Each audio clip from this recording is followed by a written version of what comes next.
Sorry about the slow start this morning, folks. My computer, for whatever reason, likes to do things on its own when I need it to do things that I want it to do, Terry. But Yeah, unfortunately, well, you know how technology is. It's kind of like, well, I'll leave what it's kind of like out and just say you're damned with it and you're damned without it. that's true. You need to move your microphone over though. Oh, yes. Technology, you're damned with it, you're damned without it. That's right. Here we go. But now Now I you know. sound probably almost a little bit better. I have the nasally Chicago tone anyway, toss in a little bit of a head cold, and I really must sound like I'm nasally today. Yeah, yeah, yeah. You sound like you were in a cave. I am in a cave, Terry. They locked me down here. They won't let me out. You should see what I have to go through. I have to call 911 and crawl out that prison window. And when I get out there, there's usually somebody waiting with a broom to whack me back in. That's funny. You laugh, but it's true. Oh, okay. Well, you know, they say all good humor has to have some element of truth, right? Yeah, that it does. It really does. So That's what they say for sure. I don't know. I don't have much truth to speak. Anyway, yesterday we did hit our pick four for whatever it was worth, not a whole lot. But today we'll try to do a little better. We got some deep fields at Churchill Downs. But before we get to that, Terry, I did want to talk about yesterday that we had mentioned, you know, tomorrow's Thanksgiving. So a lot of families are going to get together. There'll be food, there'll be football, there'll be horse racing, the 150th year at Fairgrounds. But, you know, there's a lot of reasons to give thanks. So, you know, from a horse racing perspective, what are some things that you're thankful for this year? well, first of all, I'm really thankful for the new friends that I've met you and Sean and Tom. It's really been fun meeting people that have the same kind of interest I have. I'm thankful for the things I've learned from you folks and from our guests.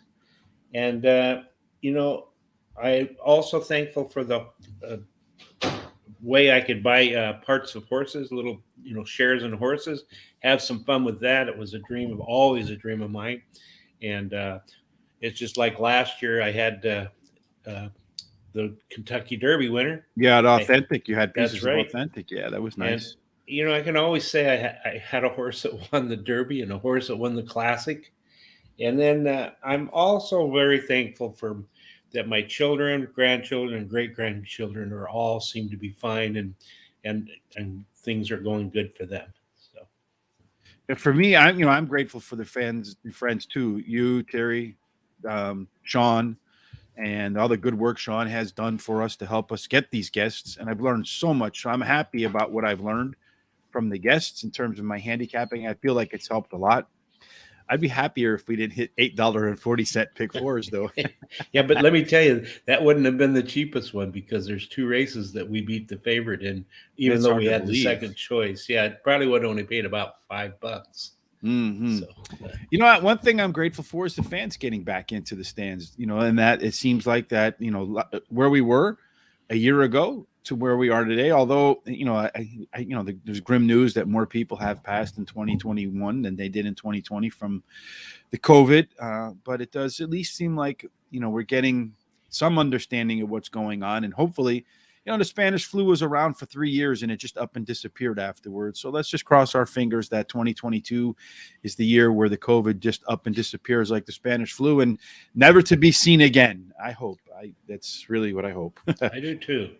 And then I am grateful for you know just the opportunity to spend time with friends, and family tomorrow, watch some football, and then hopefully um, we'll be able to have a great year in 2022, great December, and get some good winners, Terry. So, and I'm of course, you know, grateful for my children, my family, and all that to be healthy as well. Good, good. Of the things we went through this year, what would you say was your favorite thing? My favorite thing. That's probably I probably enjoyed the Kentucky Derby the most this year. That was the one you enjoyed the most this year. Yeah, I did. I liked the Breeders' Cup, but I was a little disappointed in the weather, you know, and some of the things that went on there, some of the negative things. But it was positive overall. Matter of fact, I just got an email this morning already offering tickets for the Breeders' Cup in Lexington, Kentucky, at Kingland.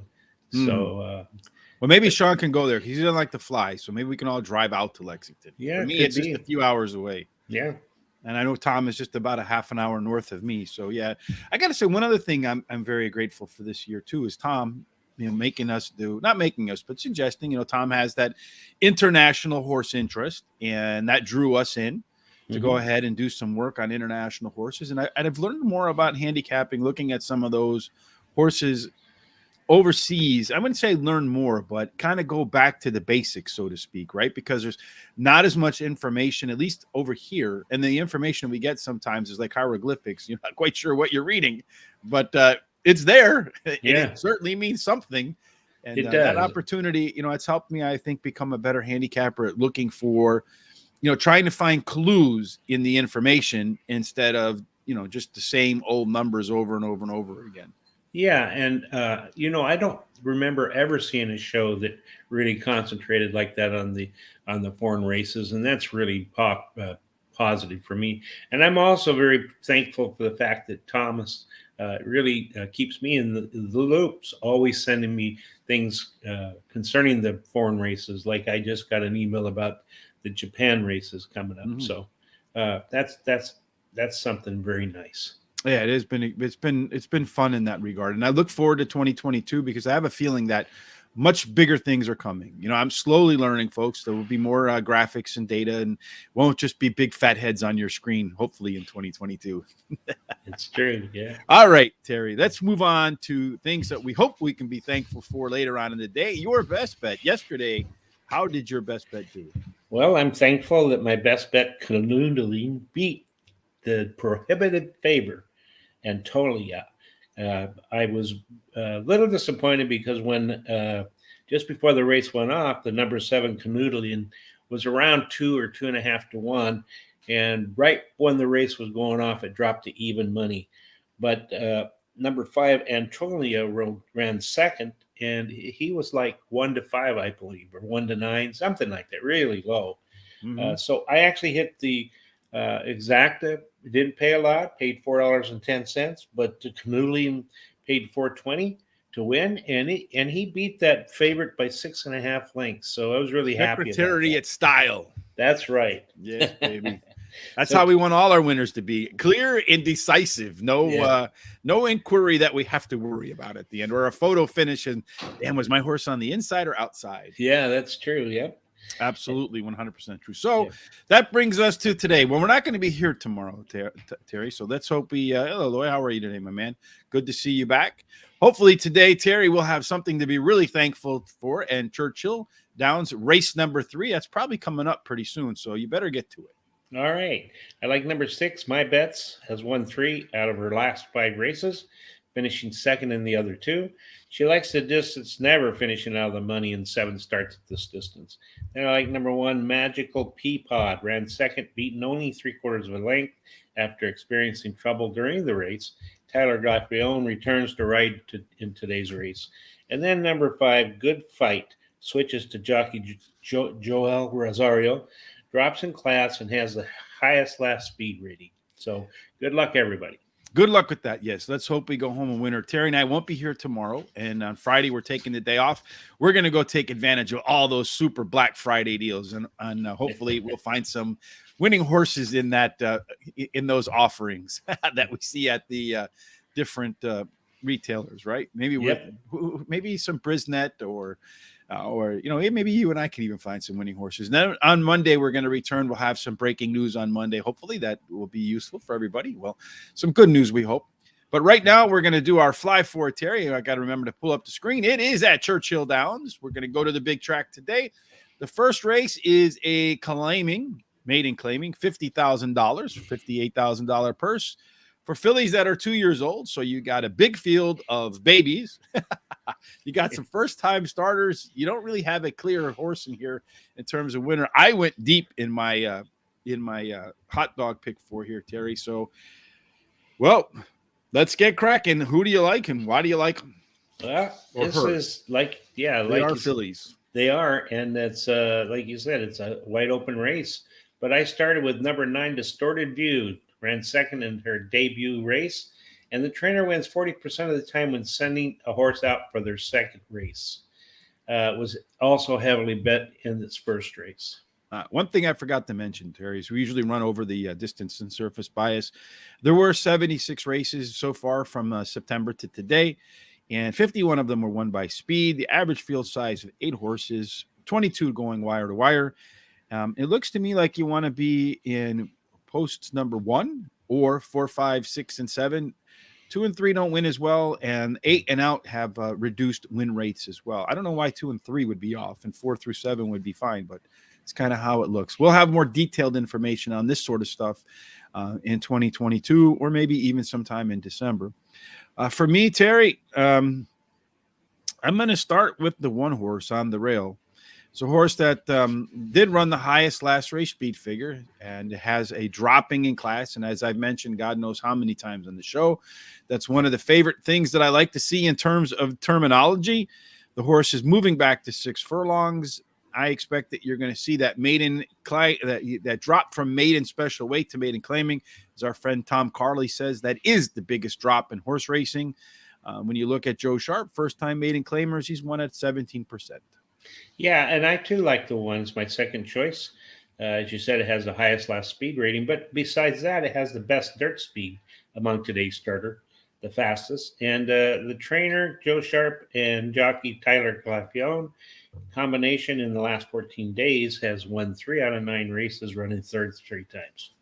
Yeah, and the two of them, they don't work together that often, but when they do, they hit at 26% and actually produce a positive ROI. So anytime you can find a combination of a jockey and trainer with a positive ROI, it's kind of worth looking at.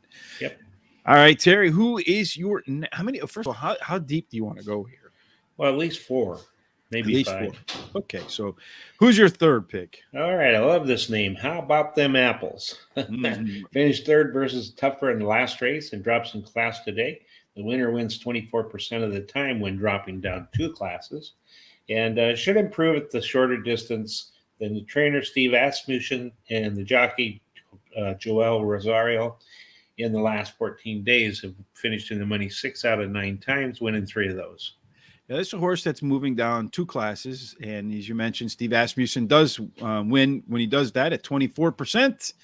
I do like that. You are getting a little bit of jockey here with Joel Rosario, so I'm like that as well.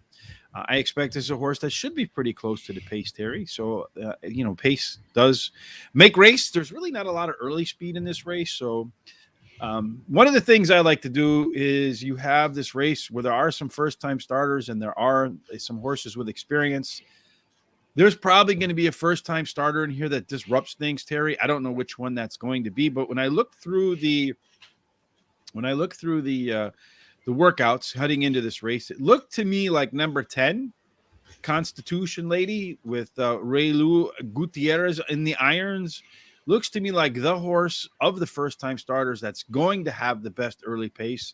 We talked about things we are grateful for. One of the things we had this year on our show was the Hall of Fame jockey, Mike Smith, and he mentioned how horses train at Churchill, in getting prepared for the Kentucky Derby show, is how they tend to run at Churchill. Of all the horses that are making their first time start, he does have some of the best workouts at Churchill down. She does, excuse me. So I'm going to put number 10 in there as a first time starter that might be able to show some speed.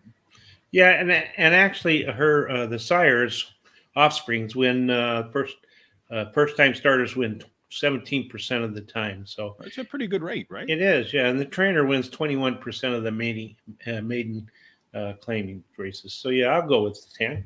So you said you wanted to put at least 4 here. So we got the 4. So maybe 5. Who would be your 5th? Number 12, Slushy. Bobbled at the start in her debut trip and ran third. Blinkers are added today, which may help. So I was looking between the 11, but that horse never got any bet to it at all, Terry. The other horse that I was considering on the first-time starter was the 3. So I'm going to put the 3 off to the side because the 3 is the other one that has some decent works in the back. Not recently, but does have some back works that look pretty good. So maybe if things work out right, maybe we can get them both in there and have some real good coverage in the first leg, which I feel like we're going to get a shot in that leg. I just do. I feel like that's where the price is coming. It is. Race number 7, Terry, is 1 1/8 miles so far. Since September, they've only run 5 races at the distance, Terry. 3 of them were won by stalkers. 2 of them, the 2 speed horses, went wire to wire. So it is a, it does look like it's either late or early. And as far as the post position bias, there's a definite outside bias. So this is a race where I feel like, Terry, we can probably get away with a few horses.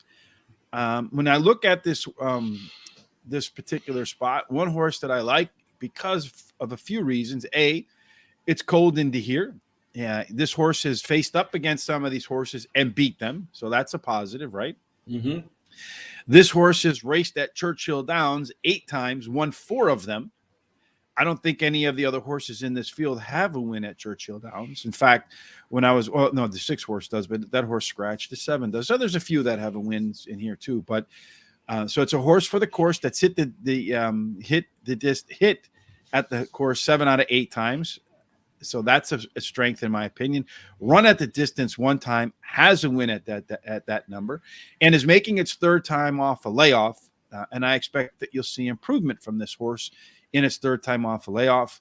Norm Cass and Tyler Gaffleon don't work together very much, but when they do, it's a damn powerful combination.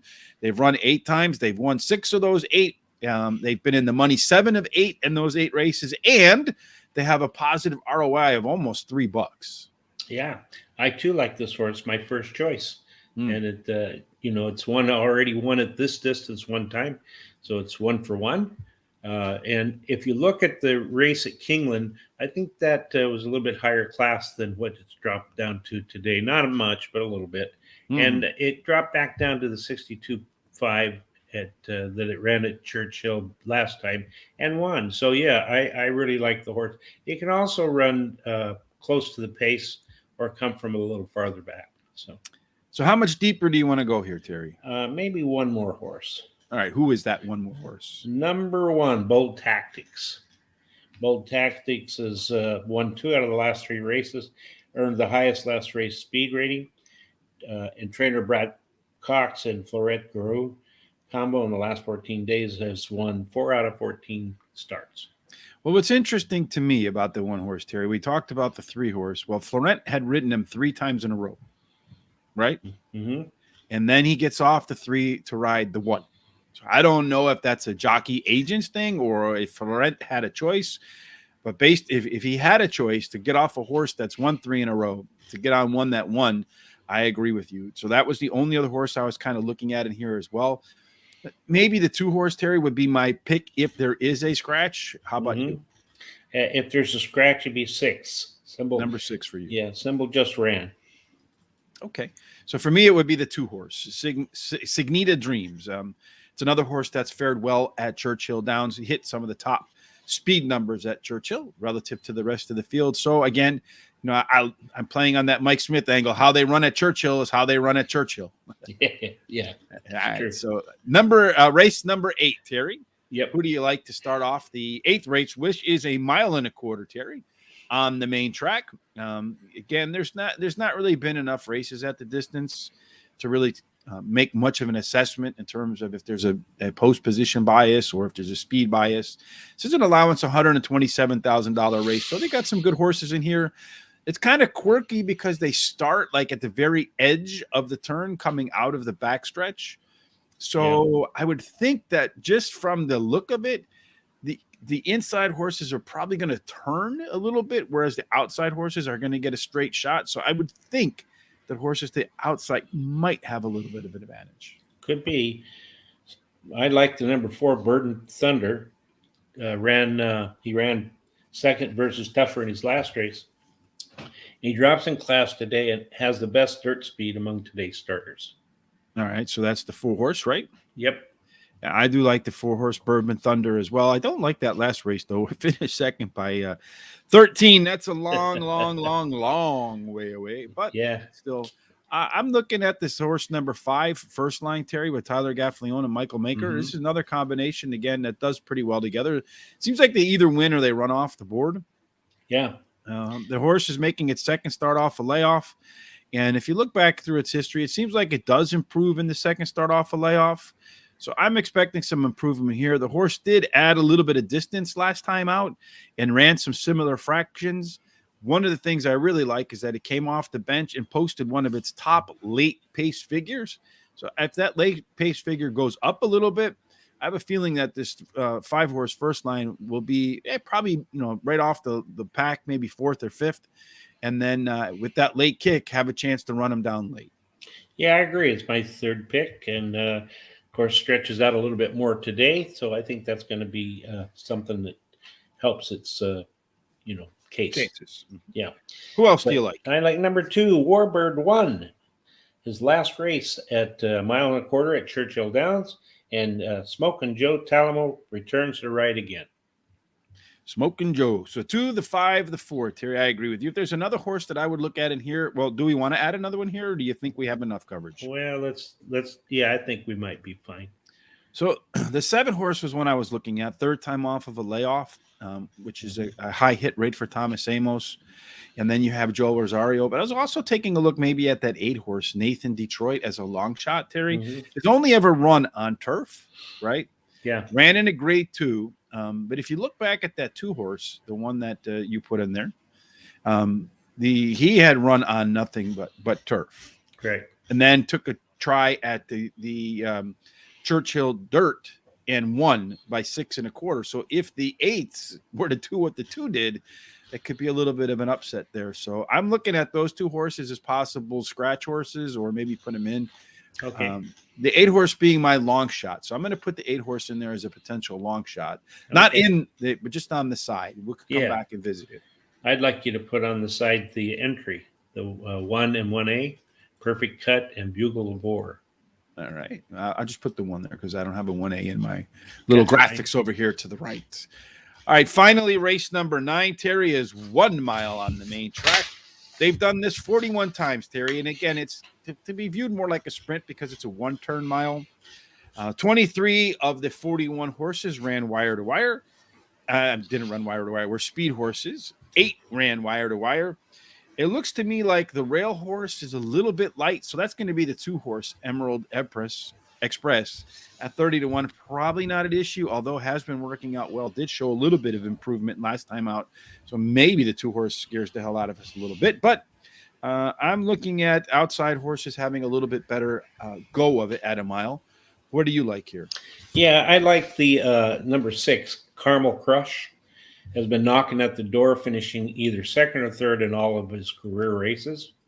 And the trainer wins 34% of the races when going from a sprint to a route. Okay. I like the 6-horse too as my top pick. I figure we're going to get back to a couple things here, Terry. So before we forget, I'm going to throw in a long shot right here, if you don't mind. No, I don't mind. I'm going to put in number 11. Okay. Street Ruckus. The horses. Okay. So I mentioned speed can be the way here.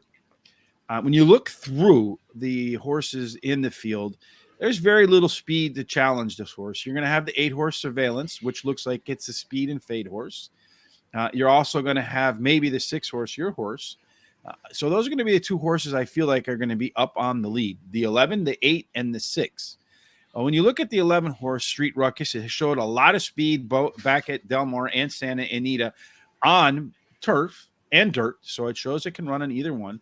Just missed by a neck at Del Mar at a maiden special weight 70,000 level, and then came back here to train at Churchill for Vladimir Serin, and ran on the Churchill training track, but did put in a bullet workout. So I don't know how much different the training track surface is from the regular track surface. I'm not an expert on that, but I have a feeling that this horse cutting back in distance is going to show speed. And at 11-1, if it can get to the front and stay at the front, maybe it closes out the pick 4 with a nice price. Yeah, I like the fact that it did so well at Del Mar and actually ran a fairly decent race at Santa Anita, so I'll agree with that. Those California horses tend to travel pretty well to Churchill. I mean, how many times have they won the Kentucky Derby? Yeah, it's true. Who else do you like? Okay, I also like number 2, Emerald Express. Emerald Express wins. The trainer wins 19% of the time when he goes from a sprint to a route with his entries, and could improve with the longer distance. Has a bullet work on November 11th of 50 breezing, best of 8, and he's got really good breeding. So this is Emerald Express, the 2-horse. Yes. So we're going bomb, huh? I didn't have the 2 in my rankings, but okay. Yeah, we can go with that. That's he's no 30 problem. to 1. Yeah. 30 to 1, yes. So we better find some horses in here, Terry. Yeah. That have a middle odds. So right now we're at what are we at? $36. So we have a little bit of range left in us. So I like for my second pick, Terry, number 7. Okay. That is Crump. It's a horse that last time out ran a pretty good, strong race as a 30-cent favorite against a horse that probably would have been the favorite in this field if he had stayed in, number 9, a Tartufo, something like that. Got to be careful with that. Yep. Training okay since. The horse has improved. In its workouts look pretty solid. Did run the highest last race speed figure. Was, like I said, a 30-cent favorite. So I got a feeling that you're going to see this horse come off the bench with a nice couple of freshen up workouts and run a really sharp race.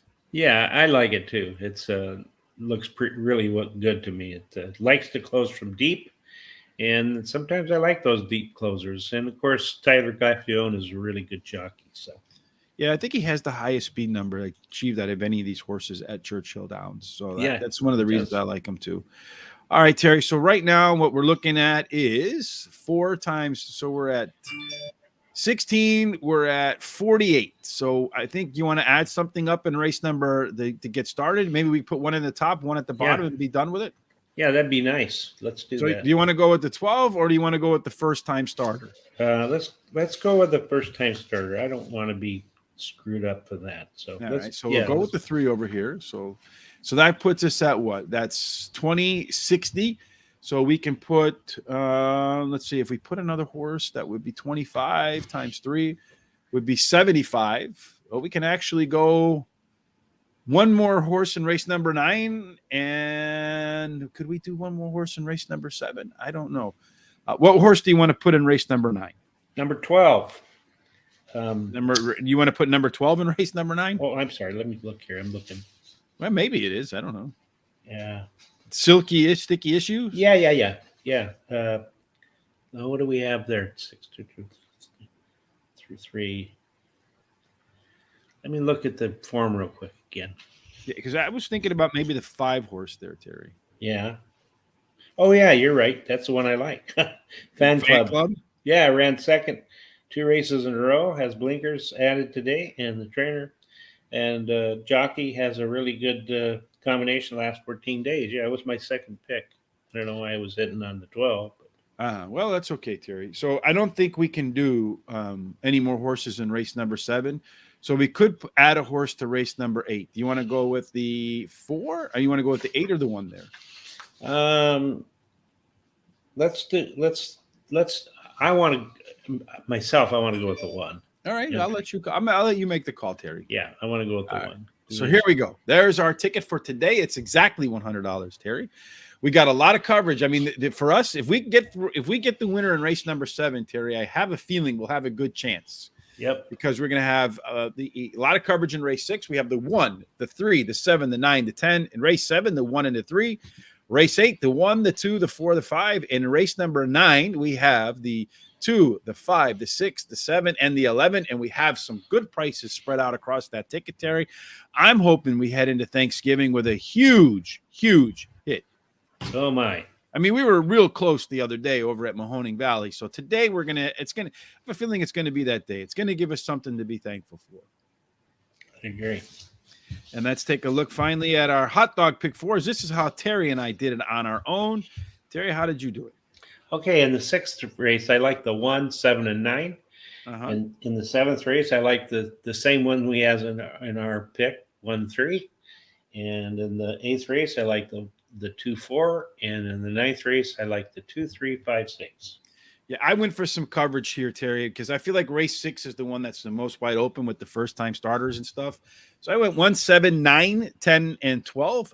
I singled up it's the cold into here.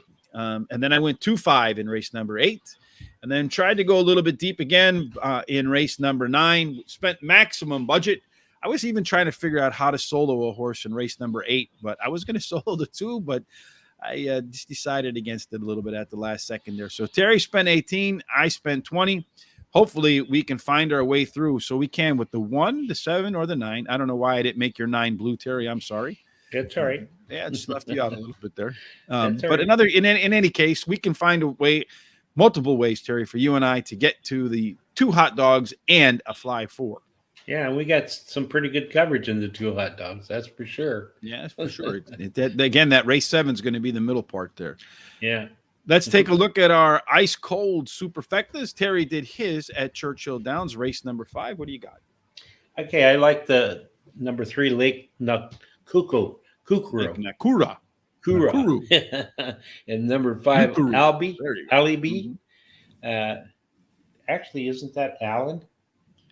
Alib? I don't know. I think it's Allen, A-L-L-E. Oh, A-L-L-E-N, yes. Yeah. Typo, yes. That's all right. I tell you, I was fighting with my computer today.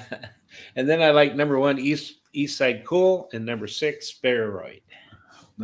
Spheroid. I'm at Mountaineer, race number 3. So tonight, when you're sitting around getting ready, if you like, Mountaineer race 3 is the 3-horse Hidden Seek Sally. Sounds fun. Number 6, Marching In, Seaport Storm. Number 5, and Bluegrass Candy. That's my ice cold superfecta at Mountaineer. And I picked Mountaineer today, Terry, because it is our free track today over at Guaranteed Tip Sheet. All you need to do is go over there, register. You'll see Mountaineer Park is free. Click on that, and you'll get today's picks. So there you see. Race 1, Winter Sun is the first horse to win today at Mountaineer Park, according to our picks over at Guaranteed Tip Sheet. Terry, I think that wraps up this week. Did I forget anything? I don't think so. I think we hit everything. So looks good. I'm hoping everybody has a good time tomorrow, enjoys themselves, eat either turkey, ham, or prime rib, or whatever else you're having. Make lots of money. And if you like what you saw today, go to YouTube, subscribe on YouTube, and give us a thumbs up. Give us a like on Facebook, and go to Twitter and retweet us. So yes, if you like what you saw, please tell your friends about us on Twitter, Instagram, Facebook, however it is that you communicate. Hopefully, Terry, we hit a big one. So not only can we stuff our bellies full of food tomorrow, we can stuff our pockets full of horse racing cash today, and then sit around with that, what is it called? The triglycerin or whatever that is, tricyclide that's in the turkey, and kind of doze out while we bet on fairgrounds. Yeah. Right? Sounds good. Sounds good Indeed. to me. So Terry and I will be back on Monday. We're going to be off the rest of the weekend. Sorry, folks. I know you're going to miss us. We're going to miss you as well. But we'll be back with some news on Monday, as well as maybe some new content as well for you. So until then, as always, folks, we hope that you have a fantastic hump day. But most importantly, have a great Thanksgiving with your family. Enjoy the time with your friends and family. Life is just but a morning dew, like the Bible says. You're here, then you're gone. So let's make the most of it from day to day, Terry. That sounds good to me. Absolutely. Folks, have a wonderful Thanksgiving. Thank you for joining us for all these shows. That's something Terry and I are both very grateful for. We are, yes. Have a wonderful day, Terry. We'll see you Monday, my friend. Have a great Thanksgiving. You too. Bye. Bye-bye.